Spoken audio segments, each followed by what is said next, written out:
That looks like Michigan football. You can't copy Ohio State because you don't have Arvell Reese and Sonny Styles and Caleb Downs. He will get a call from every opening, large, small, in the country. Haynes King and Diego Pavia, like they just will themselves and their teams to victory. Touchdown. These fans are the best in the country. A day like today is why we love college football.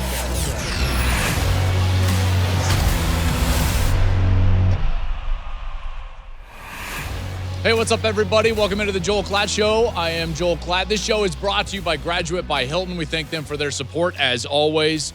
Hey, if you haven't subscribed to the show, please go and do that over on YouTube. We have got a healthy audience over there. Get in the comments down below. I try to get in there during the course of the week. And then if you haven't followed us on social media, please do so as well. We are everywhere you like the social media. At Joel Klatt Show, you can find our content all week long, all season long, as we roll through this season. Another great weekend of college football. And here's the deal. I am fully aware, and it's not just because you reminded me in the comments, but I'm fully aware that I took the O for last week on the picks against the spread. 0 for 6, first time in show history.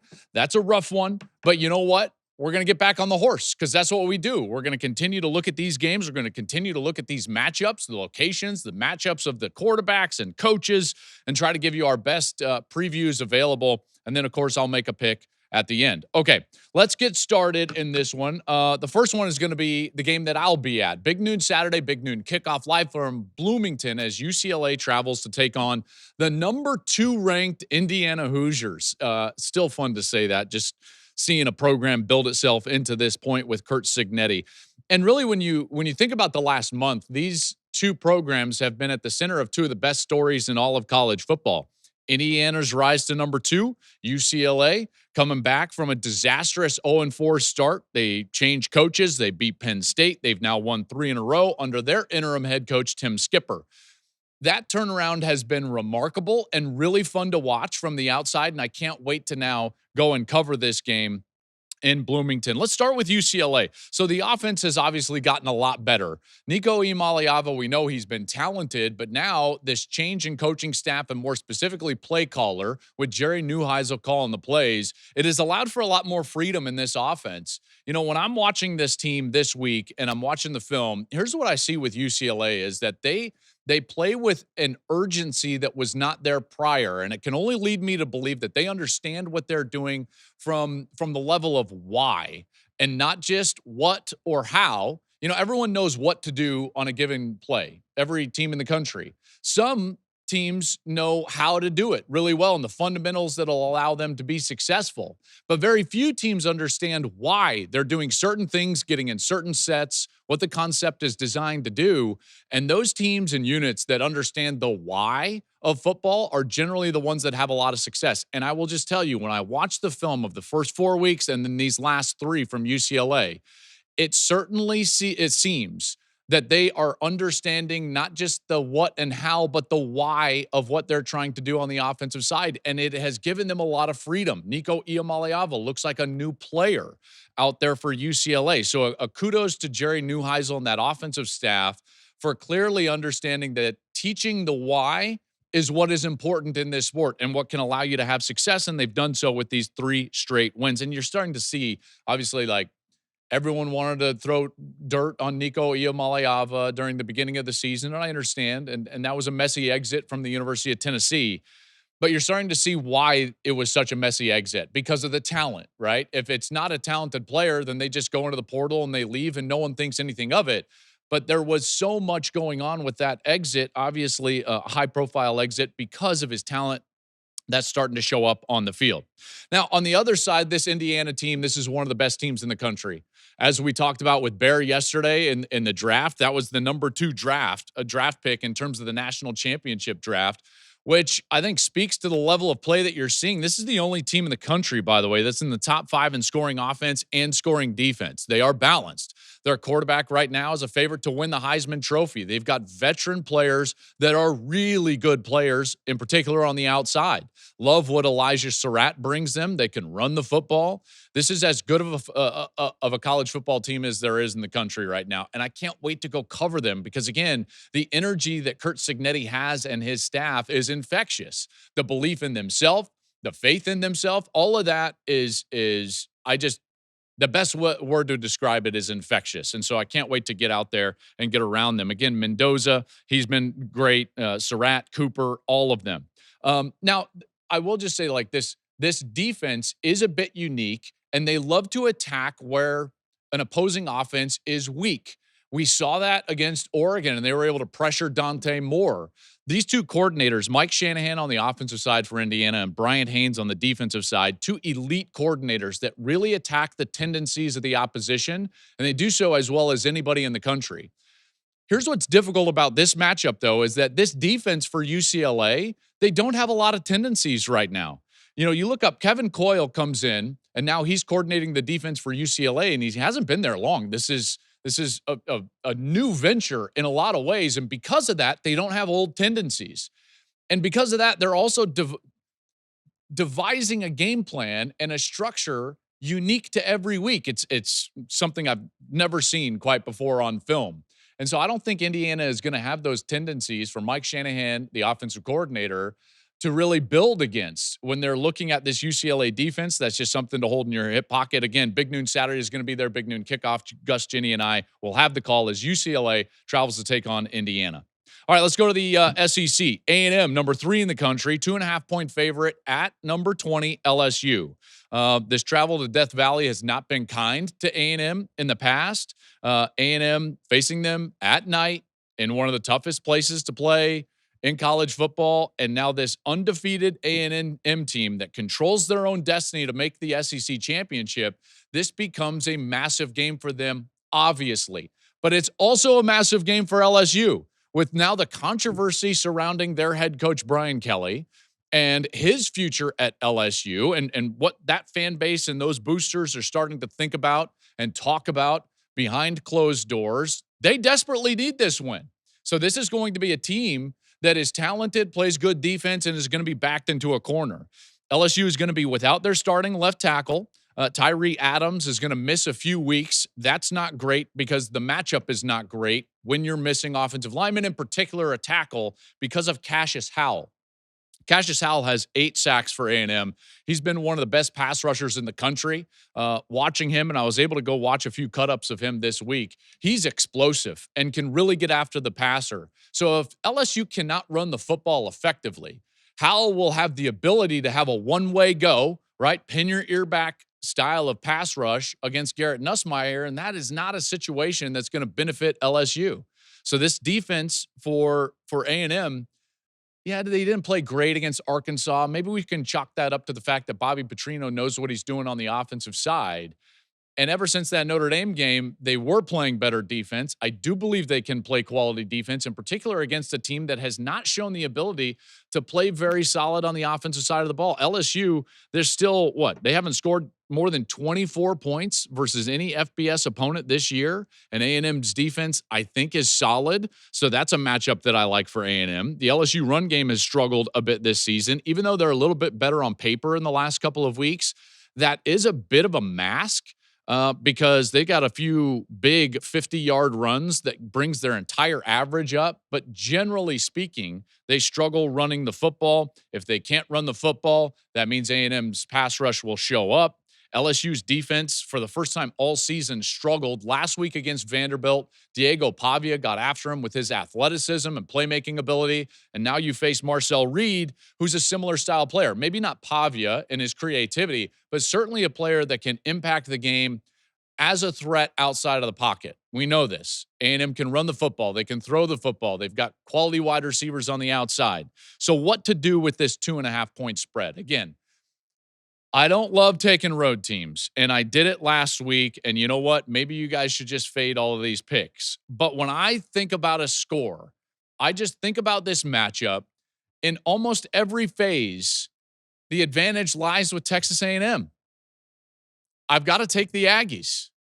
I think Marcel Reed and Mike Elko go in and get a win in Death Valley, 23-20, and cover the 2.5. The 2.5 is basically a pick 'em. I think when A&M wins the game and they cover the 2.5. Michigan at Michigan State in a rivalry up there in Michigan. Last week, it sure looked like the Wolverines unlocked the Rubik's Cube, right? And it was the old Rubik's Cube that they used from their childhood, if you will. You find that in like an old bin, going through old stuff, and you're like, oh, yeah, that's cool. That toy you used to play with. Well, for Michigan, it was a Rubik's Cube that they used to have and solve for about 4 years. And then now all of a sudden, they lost that over the last couple of weeks, and they did not run the football effectively, and it forced them to be inefficient in the passing game. They blitzed a lot on defense, and they created inefficiencies on their second level on the defensive side. And then all of a sudden they faced Washington. And it was like, oh, yeah, that looks like Michigan football. It was the unlocking of the old Rubik's Cube. They ran it well. They blocked well. They a lot less blitzing. They allowed their defense to just go out and make plays. I think that if Michigan watches that film, they're going to say, yep, that feels familiar. That's where we want to sit, and that is our blueprint. And if they're able to sit in that blueprint, then they should be able to control the tempo of the game because they are better than Michigan State on both lines of scrimmage. Now, Michigan State has Aiden Childs and a really good wide receiver in Nick Marsh, not related to the freshman Andrew Marsh on the Michigan side, but Michigan State has still not been able to run the football. 89 rush yards per game in Big Ten play is not going to cut it against Michigan, not with some of their pass rushers. Meanwhile, Michigan State has not been good defensively against the run in particular. 289 yards on the ground for USC, 238 yards on the ground for UCLA two weeks ago. They hung for a quarter and a half with Indiana. They did a nice job, but then the Hoosiers were able to pull away. The only thing for me on the Michigan State side is that this is a kitchen sink type of game. You throw the kitchen sink at Michigan, you're at home, it's a rivalry game, and let's face it, Michigan has not run away from anybody this year, so the 14.5 looks like a big number. The score that I land on is Michigan 30-17, which means a 13-point win, which means I'm going to take the home points for Michigan State. Again, maybe a backdoor cover, something along those lines. Michigan dominates, wins by multiple scores, but Michigan State, I'll take the 14.5 there. By the way, just a real quick aside on Bryce Underwood. That's the blueprint for Bryce Underwood. Run the football first, get him into a position where you can run RPOs, run action pass outside of the pocket, play action pass, throw the ball when you want to versus when you have to. I say it all the time. And you look up at the end of the day, what do the young freshmen do? 21-27 is most efficient game that he's played so far in a Michigan Wolverine uniform. That's the blueprint. That's where Michigan needs to sit, and I think that they will. They win at 30-17. Michigan State gets the points. Ole Miss at OU. Number 8 Ole Miss at number 13 OU. This is going to be a great game. Lane Kiffin against Brent Venables. Those two guys calling the plays respectively against one another. Lane Kiffin against Brent Venables. I know Kiffin has been outspoken this week about Venables and his past and his tendencies, making sure he knows, what's been signaled in, I guess is the best way to put it. I mean, that's been the story for a long time, going all the way back to Clemson. So not breaking any news with that. Ole Miss is going to try to bounce back from that loss against Georgia, which looked so promising for a while with that lead late in that game and then kind of collapsing on the offensive side, not being able to close it out. Another tough road game, this one at Oklahoma, obviously. This is the first of the season-ending 5-game gauntlet for OU. They've got 5 straight ranked opponents. This is the beginning of that. I don't love Oklahoma through the gauntlet, but at the beginning here, maybe they've got some life. These two teams are kind of opposites, and I just touched on it a little bit with these two play callers. Ole Miss is a team that has a great offense, and, I don't know, suspect on the defensive side. Could not get a stop against Gunnar Stockton last week in Georgia. Meanwhile, OU, great defense, I think suspect on the offensive side. Mateer has not looked himself since coming back from that injury, and I would just say, Curtis Rourke, the quarterback at Indiana a year ago, had a similar surgery and just he was never the same quarterback that I saw early against Nebraska, gets hurt against Nebraska, has the surgery, comes back later in the season. I covered him again later in the season.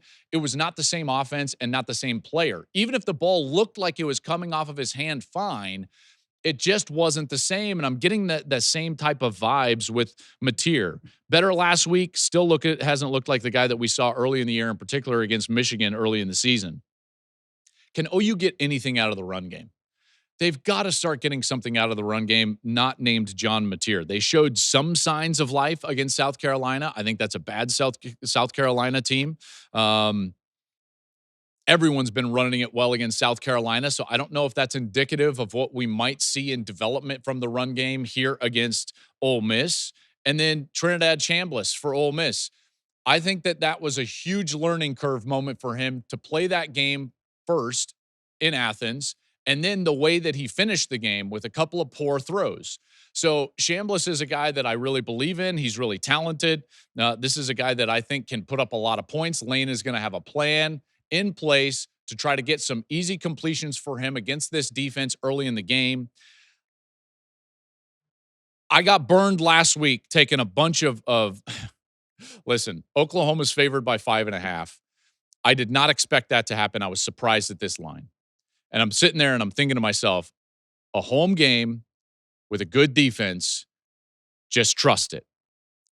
Oklahoma 24-21.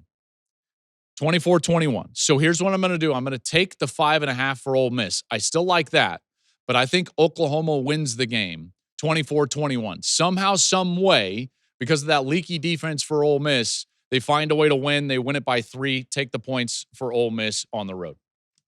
All right. Illinois at Washington, number 23, Illinois at Washington. Washington trying to recover after that loss at Michigan last week. Huge game in the Big Ten, and these two teams, the winner of this game looks to make a push towards a 10-2 record and a playoff spot. If Illinois were to win this game, boy, the back end of that schedule looks like they could handle their business and become the 10-2 and really be the team that we thought they could be at the beginning of the year when everyone was talking about Illinois as this year's Indiana. You know, they lose to Indiana. They lose to Ohio State. At the end of the year, you could be a 10-2 if you're Illinois, if you beat this Washington team. And the only 2 losses of the season are against the top 2 ranked teams in the country. That might not be a bad resume, even though they're not going to have a real marquee win. This one would go a long way. Washington is favored by 4.5 at home. Obviously, a huge game. Washington still has a chance. They've got some tougher ones down the line, but still with a chance. Illinois is coming off of a bye after losing that Ohio State game. Washington obviously coming off of that loss in the Big House. What worries me for Washington is that was a bit of a blueprint game for how to corral DeMond Williams. And now there's been a couple of teams that have done a nice job. Ohio State obviously did a great job against DeMond Williams in Washington, but that's hard to mimic or impersonate, if you will. You can't copy Ohio State because you don't have Arvell Reese and Sonny Styles and Caleb Downs. But what Maryland did in the first half, holding them to no points, and what Michigan did, holding them to 7 in that game, you can replicate if you're Indiana. And you can play zone coverage, not blitz, not create seams. Try to keep DeMond Williams in the pocket. And that has given Washington some problems. When he went off against Rutgers, it was largely because they tried to blitz him and they tried to run man coverage. And when you play man coverage, there's nobody left for the quarterback, or even if there is someone left for the quarterback, if that guy doesn't bring him down, then it's a big play. And that's exactly what happened in that game. I think Illinois will certainly use that blueprint. And then the other matchup here that I just wanted to point out is that the familiarity between these two teams is going to be substantial. Ryan Walters, my former teammate, by the way, at Colorado, I think he's a great coach, one of the best defensive coaches in the country. He's the defensive coordinator at Washington for Jed Fish. He cut his teeth, really, and became a hot commodity when he was Brett Bielema's defensive coordinator at Illinois. And you remember famously back in, 2022, I believe it was, they had the nation's best defense, the number 1 defense in the country at Illinois. So he knows what he's doing, and he knows specifically what Illinois is trying to do on the offensive side. Illinois has not changed much. They are who they are under Brett Bielema. And Luke Altmaier is now sitting there with 30 games started, and Ryan Walters is going to know exactly how Illinois wants to attack them, why they want to attack in certain areas, and what they're going to be doing. And that could be an advantage for Washington. Conversely, Aaron Henry, the defensive coordinator for Illinois, he learned under Ryan Walters. So Illinois is going to know exactly what Ryan Walters likes to do, his adjustments in this game. That underlayer to this game is fascinating, and one that I think is going to play out in spades during the course of the game. I haven't loved how Washington has played the last few weeks, in particular in the first half. The offense has sputtered. Again, the blueprint is kind of out there. Keep Damon Williams in the pocket, play zone coverage. That's still a really tough place to play. And I think that you're going to get the type of game with the crowd into it and maybe that Washington defense knowing the tendencies of Illinois. I think Washington at home is the pick here. Now, Washington is favored by 4.5. Don't love that.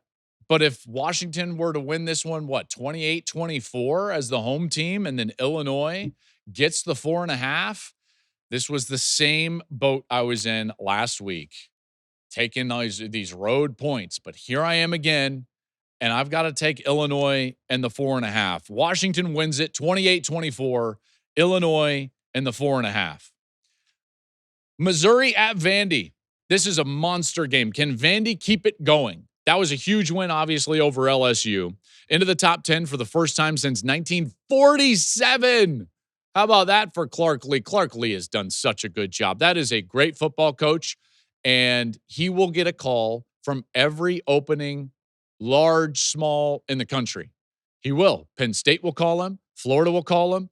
Regardless of what happens at other schools, if the dominoes fall, like let's say Lane goes to Florida, which I would bet on right now. Then Ole Miss has an opening. I would call Clark Lee. There's no doubt. Let's say Eli Drinkowitz, who he's facing right now. Maybe Lane turns Florida down. Eli Drinkowitz goes to Florida. Guess who Mizzou's calling? Clark Lee. So he's going to be in the mix for all of these jobs, and including the dominoes. Love the quarterback battle here. Bo Prabula at Missouri. Diego Pavia, obviously, for Vandy. And I do think that that's an advantage for Vandy. Just the moxie and competitiveness out of Diego Pavia. I really love the way that he plays. I know that he turned the football over against Alabama in some critical times inside of the red zone, but Prabula has really struggled with interceptions over the last few weeks. Way too many interceptions, and they have not been able to run the football effectively with Ahmad Hardy like they were early in the year.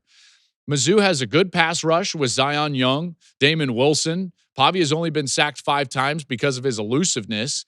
And that's something that hopefully from a Missouri perspective, they can kind of keep him hemmed in. But that's really difficult to do because he's so creative. And he's just got this, I said Gunnar Stockton had the Max Duggan type of thing, but it's like these Haynes King and Diego Pavia, like they just will themselves and their teams to victory. Like I said about Missouri's run game, has not been great the last couple of weeks. Ahmad Hardy has been kept in check. There's some trappiness to this game for Vanderbilt. They're coming off the huge win against LSU. They go to Texas next week. And then here comes here comes little old Mizzou in here. And it's like, is this trap territory for a team that's going to be told all week how great they are? It's the first time they're in the top 10. Maybe. Although that environment should be amazing. It really should. Vanderbilt's favored by 2.5, which is basically a pick'em. When you're in a pick'em, you got to take quarterbacks. And in this matchup, I like the quarterback for Vandy, Diego Pavia, over Prabula, who's been throwing the ball to the opposition far too often in the last few weeks. So I've got Vandy in this one, 27-20. Vandy covers the 2.5, and their magical season continues. This is a team that I think is, by the way, college football is so incredible right now because we have the expanded playoff and we've got these teams like Indiana and Vanderbilt, and they're in the mix. Georgia Tech, they're in the mix. This is good for the sport.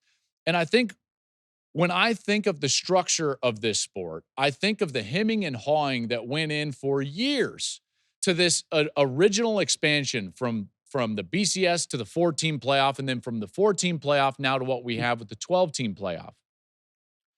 Unequivocally, the growth of the playoff has been great for college football. And we're seeing the dividends pay out with some of these teams that have access to the top end of the sport, even if there's no way they would get into a 4-team playoff.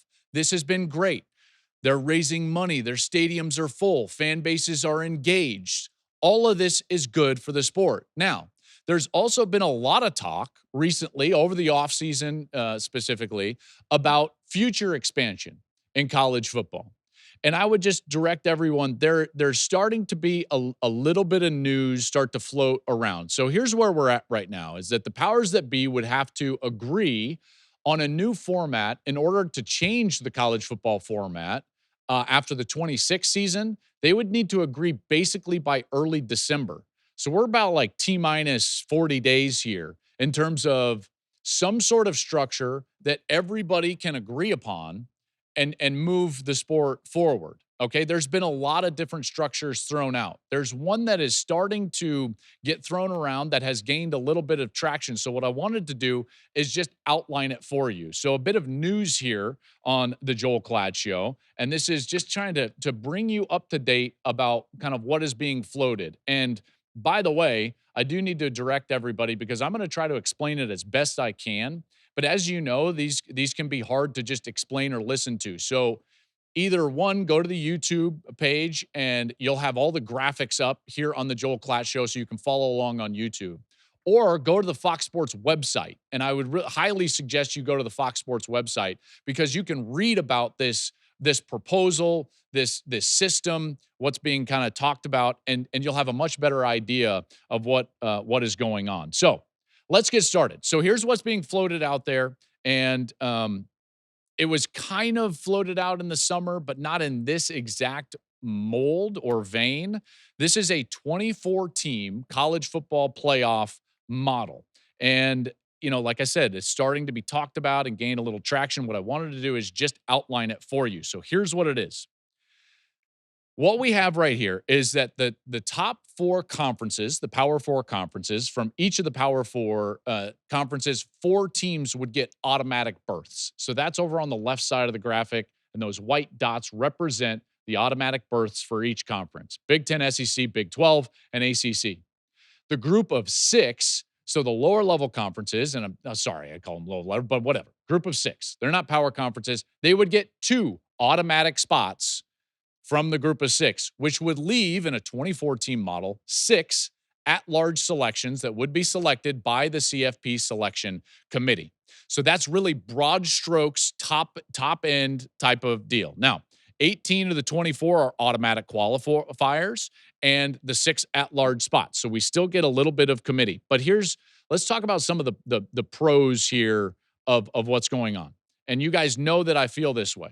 Number one, any change to the playoff in any form, I think really needs to minimize the committee and create better roads of access rather than selection. So with the selection being moved down into those 6 picks and getting 18 defined paths for teams to have access to the playoff, I think would be a quality thing. I think that you need to increase the valuable regular season games, both in the non-conference and in the conference. So you need to make conference games more valuable. Well, you do that by increasing the value of finishing in the top 4 in these Power 4 conferences. I think that you need to increase the desirability of big, strong matchups in the non-conference. That's something that we need to do. You need to engage more fan bases, and then you need to get more games on campus. So what does this look like? Well, from each conference, let's model this out. What would it look like this year based on the current standings in each conference and also where the AP poll is? So in the Big Ten, the automatic qualifiers at this juncture would be Ohio State, Indiana, Oregon, and then Illinois. They would be kind of in the top 4 of the standings and get those automatic access spots. In the hunt, still for the at-large spots, would be Michigan, USC, Minnesota, Iowa, Northwestern, Nebraska, and Washington. Now, you might be thinking some of those are far-fetched. Yeah, some of these are far-fetched, but I would just encourage you to note that there's still, at this point in this model, there would be 40-plus teams that would still have some sort of path and in the hunt for this specific model, the 24 model. Now we move on. So the SEC would look like this. The automatic qualifiers would be Texas A&M, Bama, Georgia, and Ole Miss. At-large bids, as they currently stand, they would dominate the at-large bids. It would be Vanderbilt, Oklahoma, Missouri, Tennessee, LSU. Texas would still be in the hunt in this one. So like a lot of SEC domination with maybe not what we've seen from them at the top end, but in the middle of that conference, they've been very good and very deep. You move to the Big 12. The 4 automatic qualifiers would look like this: BYU, Texas Tech, Cincinnati, and Arizona State. In the hunt, still Utah, TCU, Houston, and Iowa State. And then in the ACC, your 4 automatic qualifiers would look like this: Georgia Tech, Miami, Virginia, and Louisville. And then in the hunt would be SMU, Cal, Pitt, and Wake. That's what that would look like. Now, when you go to the group of 6, and this is Notre Dame kind of gets thrown in there, group of 6 and Notre Dame, the automatic qualifiers would be South Florida and Tulane. They would be the top group of 6 teams. Notre Dame would be getting an at-large. And then in the hunt, we would have Navy, Memphis, San Diego State, North Texas, James Madison, UNLV, and Boise State. So that's a kind of a broad stroke look at each conference. Now let's look at what a bracket would look like in this model this year. And again, there's a lot to look at. So as we look at the wall right now, I just want to point out a couple of things.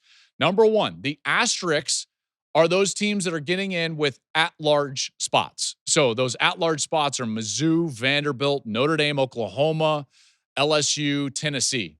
Now, the bottom teams in these first-round matchups, which are also highlighted in white, those are the home teams. Another huge point to this model that they're discussing right now is that both the first round and the second round would be on campus. In this model, there'd be 8 teams that get first-round buys and be moving into that second-round position. So you'd have a first round of Tennessee at Virginia. You'd have, Tulane at Miami, LSU at Oklahoma, Cincinnati at Notre Dame, South Florida at Missouri, Arizona State at Vandy, Louisville at Texas Tech, and Illinois at BYU. Those winners would then go and they would play at the top 8 seeds. Those top 8 seeds would look like this: number 1, Ohio State; number 2, Indiana; number 3, Texas A&M; 4, Alabama; 5, Georgia; 6, Oregon; 7, Georgia Tech; and 8, Ole Miss. So that's what's been floated out there. And again, I'll just go back to this. Like, college football, if they change the playoff, they need to move to a system that is more access-based. I've been arguing this for a long time, to take some of this power away from the College Football Playoff Committee. Putting the sport in the committee room, I think, is devaluing non-conference games, and it's not helping us. I don't think it's helping us at all. I think defining the path would make more teams relevant. It would make more games relevant deep into the season. I also think that we need an access-based model so that we can have more value, not only in conference games down the stretch, but also in encouraging non-conference matchups that maybe wouldn't have as much weight to your future playoff berth, right? So you'd be encouraging those matchups, and it's one of the ways that I think we could grow revenue in the sport. We would engage more fan bases. That's obvious. More teams that would feel like they're in the hunt, playing meaningful games deep into October and in November. And then we need to get games on campus. Those have always been my pillars of what I think the playoff needs to be. If it changes, it needs to take care of those 4 pillars. And that's that one. So again, go to the website and check it out if you want to read more about that 24-team model that's being floated out there. And let me know your thoughts. We'll see. About 40 days or so, a little bit more, that they would have the powers that be in college football to actually agree on a model to change it. Right now it's at 12. If they can't agree, it would stay at 12 and be kind of this selection-based model that we have right now, and kind of the beauty pageant of really an invitational. It's really like an invitational right now what we have. Even though it's been fantastic, there are ways to fix it. That is a model that's being floated out there, so we wanted to kind of bring you that news. Thank you for watching this show on YouTube. Please subscribe if you have not subscribed to the show. Leave a comment below. Let me know your thoughts on that playoff. What you think is good about it, what you think is wrong with it. I would love all of those thoughts. Follow us on social media at Joel Klatt Show. And we'll be back next Monday, recapping all of these great games. Big noon kickoff live from Bloomington at 10 a.m. Eastern. At noon, Gus, Jenny, and I will have the call as UCLA takes on Indiana right there in Bloomington. Have a great weekend, everybody.